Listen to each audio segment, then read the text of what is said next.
David is a first-time call out of Alberta, Canada. David, welcome to the show. You're on the air. Thank you. Well, you're talking to a bit of a broken down man. You broken? Yeah, I've been a bit of a beta male. Got some sins to confess. Okay. Okay, so when I was 16 and still in school, I got a job at a coffee shop and kind of had a fantasy fulfilled by this older Asian woman, 30 years old. Started dating me and eventually got pregnant and moved in with me and my parents. Uh-huh. So you were 16 years old, you were working at a coffee shop, you were dating an older Asian woman? Yeah. And she got pregnant and moved in with you and your family? Yeah. And I started going to university, and I got into a Native Studies program, and I'm part Native, and started getting a lot of grants from the government, like tons of free cash, basically. So I just stopped working, started playing a bunch of video games all the time, and then first son was born, and my second son was born, and I was just like still in university for the seventh year or something, not really getting any credits done, and then she left me and took the kids. Did you guys get married or just live together? Well, we were engaged when she left. Okay. And how much older was she of you, David? How much older than you? She's 38 now, and I'm 24, so it's like 12, 13 years. Wow, that's grandma. But go ahead. Okay, and then, and then basically since I was playing all the video games, she left me. Okay, and then right after that, the marijuana, the pot became legal in Canada, so I got on that, started smoking that all the time. And then I went nuts and got arrested, spent a month in the mental, Alberta hospital, Edmonton. And then right after, and now, they saying, oh, I have schizophrenia and I have ADHD and I got to go on this and that and that. And then shortly after that, I met a 40-year-old woman who was not even attractive. This first woman was very attractive, but this one, not really. But she was offered me, basically I can stay at her place, basically, be there playing video games, get mooching or whatever. So, and I just got out of the hospital, but I'm still on Twitch playing video games, and just now I'm living off the government money for the COVID thing in Serb. Are you living at home with your mama right now? No, it's with this new older woman. Oh, you live with the 40-year-old woman? Yeah. Amazing. How do you feel about all that stuff? Embarrassed, I guess. And you feel embarrassed by it?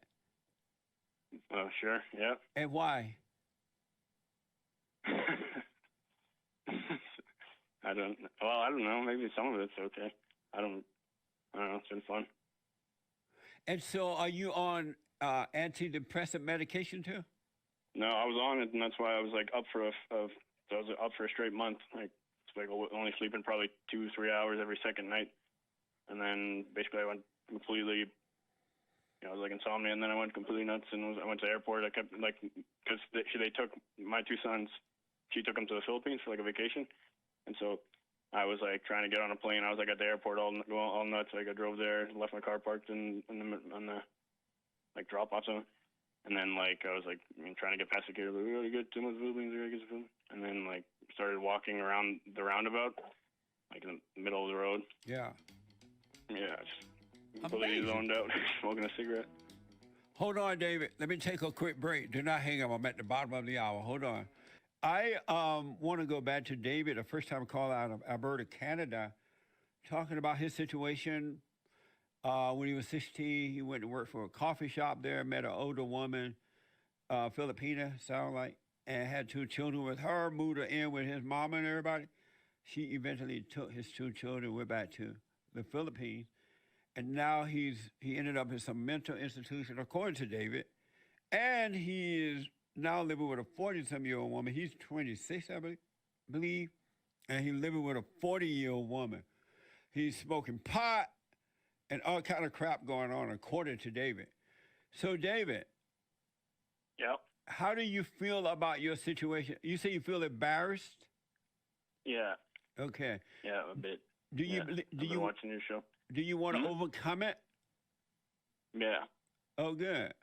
So, I had like some, when I was going sort of nuts, right? I had all these religious experiences, like, started reading the Bible when I was in the hospital and started totally like thinking I could, get to heaven, something like that, or, you know, like I yeah. was having a visions and stuff.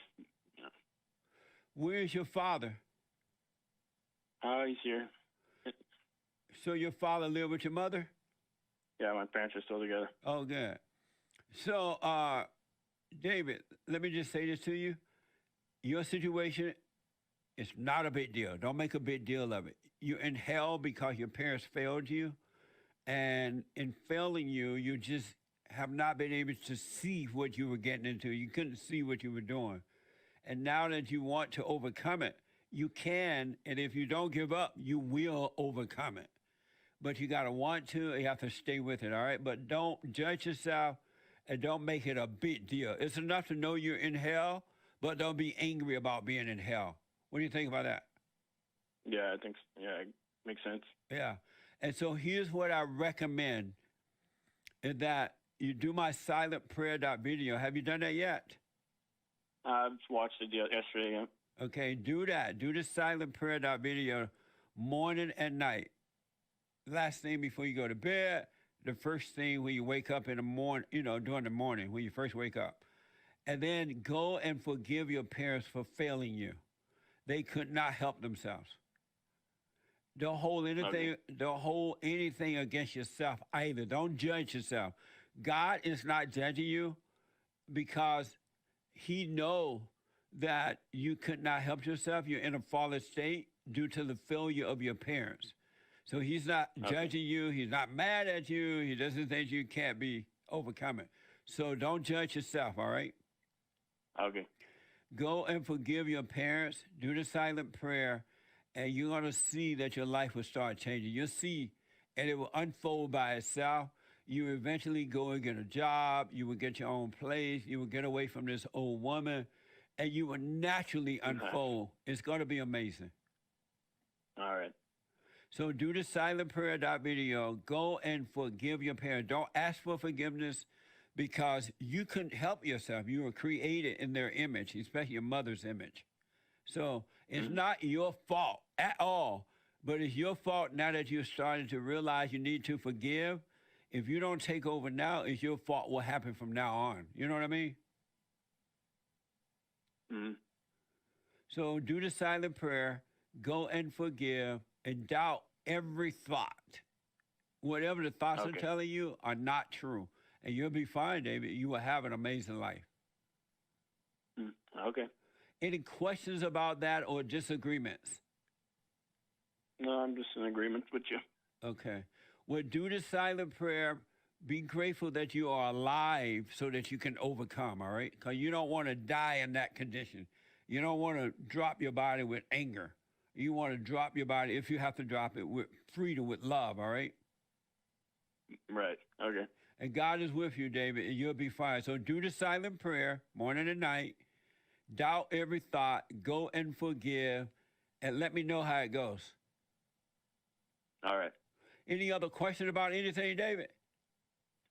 No, that's about it. Okay. Well, call me again, man. I wish you well. You're going to be fine. If you follow those instructions, you will be fine. You're going to look back and not believe that you had a life like this before. Hopefully. All right. No, you Thanks. will. God is with I you, will. David. The reason that you Okay. can see where I'm coming from is God is allowing you to see it. So he's bringing you back to him, back to life. Mm. Okay. And one day you may even have your kids back. Don't worry about that right now. But once you return back to the Father, all things are possible, all right? Okay. All right, man. I wish you well. Call me again. Okay, I will. Okay. Amazing. I have to tell you, I have heard horror stories where men and women have gotten into because they were blind and could not see what they were getting into. I understand now why Jesus wept from within, because he realized that the people were suffering because they could not see. Really, that's the only reason you're suffering this stuff you cannot see. And even the disciples, the one thing they wanted first and foremost was for the people to see. Because once you can see, you're going to come out, you're coming out of the darkness, and the light is amazing. All right? Men and women hooking up without being married, sex before marriage, all this stuff you're doing, and then you're suffering thinking that it's going to work, and it's not because you can't see. That's all. Return to the Father, folks, and you'll be fine.